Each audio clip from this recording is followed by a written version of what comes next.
Hi అండి. ఈరోజు వీడియోలో సాయంత్రం పూట బండి మీద తినే చల్ల పునుగులు సింపుల్గా చేసి చూపిస్తానండి. బయట తెచ్చే పని లేకుండా సింపుల్గా ఎలా చేయాలి వీడియోలో చూపిస్తాను. దానికి కాంబినేషన్గా మంచి చట్నీ కూడా చూపిస్తాను. పల్లి కొత్తిమీర చట్నీ అనమాట. ఇందులో కొబ్బరి వేయకుండా టేస్ట్ అయితే చాలా బాగుంటుంది. ముందుగా మనం పునుగులకి రెడీ చేసుకుందాం. పుల్లని పెరుగు తీసుకోవాలండి. పెరుగు అయితే పుల్లగా ఉండాలి. ఒక కప్పు తీసుకోవాలి. నెక్స్ట్ కొద్దిగా ఉప్పు వేసుకోండి. తర్వాత సరిపోతే వేసుకుందరు కానీ పావు టీ స్పూన్ వంట సోడా వేసుకొని బాగా బీట్ చేసుకోవాలన్నమాట. ఈ వంట సోడా ఉప్పు అంతా పెరుగులో బాగా కలిసిపోవాలి. అలా కలిసిపోయే వరకు ఒక 2-3 నిమిషాలు బాగా కలుపుకోండి. కలుపుకున్న తర్వాత మైదా పిండి వేసుకోండి. ఒక కప్పు మైదా పిండి. నెక్స్ట్ ఇంకొక కప్పు వేసానండి, అది వీడియో అయితే మిస్ అయిపోయింది. ఇంకొక 2 స్పూన్లు వేసుకోవాలి. ఒక కప్పు పెరుగుకి 2 కప్పులు మైదా పిండి, ఇంకొక 2 స్పూన్లు వేసాను. అదైతే కరెక్ట్గా మెజర్మెంట్ అండి. నేనైతే చూసుకోలేదు, వీడియో ఆన్ చేశాను అనుకొని పిండి వేసేటప్పుడు నేను మిస్ అయిపోయింది ఆ క్లిప్ అనేది. ఇప్పుడు ఒకసారి కలిపేసుకొని కొద్దిగా వాటర్ వేసుకొని బాగా బీట్ చేస్తూ కలుపుకోవాలన్నమాట. ఇలాగ 5 నిమిషాలు బాగా బీట్ చేయడం వల్ల మనం వంట సోడా అది వేసాం కదా, చక్కగా మనకి పునుగులు అనేవి ఎలా వేస్తే అలా వస్తాయి. మనం కలిపేసుకొని మనం ఒక 2 గంటల్లో వేసుకుంటాం అనగా మ్యాక్సిమం ఒక గంటైనా మీరు నానబెట్టుకోవాలండి. అలా అయితేనే మనకి పునుగులు అనేవి కరెక్ట్గా వస్తాయి అన్నమాట.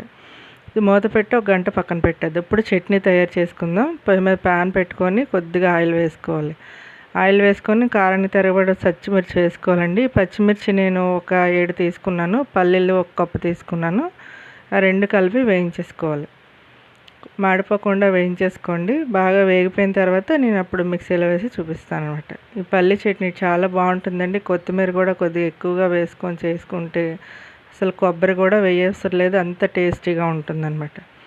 ఇది బాగా వేగిపోయింది. ఇప్పుడు నేను తీసేసి మిక్సీలో వేసేస్తాను.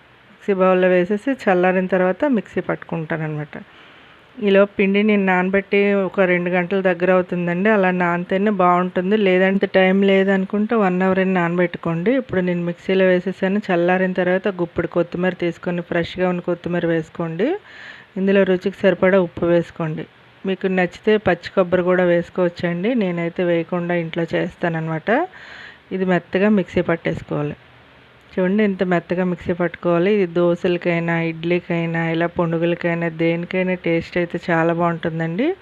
ఇప్పుడు ఇది బౌల్లో వేసేసుకొని తాలింపు వేసేసుకోవడం. ఎప్పుడు ఒకేలా కాకుండా చట్నీ ఇలా ట్రై చేసి చూడండి, చాలా బాగుంటుంది. ఇప్పుడు నేను కొద్దిగా పోపు వేసేసాను. పోపు వేసేసి మొత్తం అంతా కలిపేసి నేను ఒక పక్కన పెట్టేశాను. ఆల్రెడీ పునుగులకి పిండి అనేది బాగా నాని ఉన్నది. ఇప్పుడు డీప్ ఫ్రైకి సరిపడా ఆయిల్ పెట్టేశాను. ఆయిల్ పెట్టిన తర్వాత ఆయిల్ బాగా వేడైన తర్వాత పునుగులు వేసుకోవాలి. మనకి వేయగానే ఇలా పైకి తేలుతున్నాయంటే మనం వేసిన తినే సోడా అన్నీ కరెక్ట్గా ఉన్నట్టండి.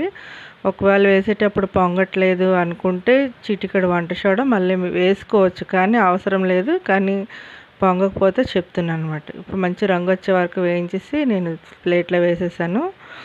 నేను ఇంకొక వాయి కూడా చూపిస్తానండి. వేగేటప్పుడు ఎలా కలపాలనేది వీడియో అది తీయలేదు నేను, మళ్ళీ మీకు చూపిస్తాను నెక్స్ట్ వాయి వేసేటప్పుడు.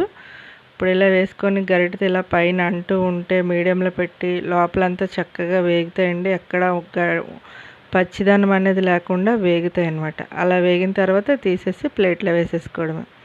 చూడండి ఎంత చక్కగా వచ్చాయి, ఎక్కడ రౌండ్గా వచ్చి మంచి ఫ్లఫీగా వచ్చాయి. చట్నీ కూడా చాలా బాగుంటుంది. కొద్దిగా ఉల్లిపాయ ముక్కలు వేసి పిల్లలకి స్కూల్ నుంచి రాగానే పెట్టేశారనుకోండి చక్కగా తినేస్తారు, అంత టేస్టీగా ఉంటాయి. నేను ఒకటి తుంచి కూడా చూపిస్తాను. ఇవి చాలా వేడిగా ఉన్నాయి, అందుకని కొద్దిగా ఇబ్బంది అయింది. Thank you for watching. వీడియోని అయితే లైక్ చేయండి.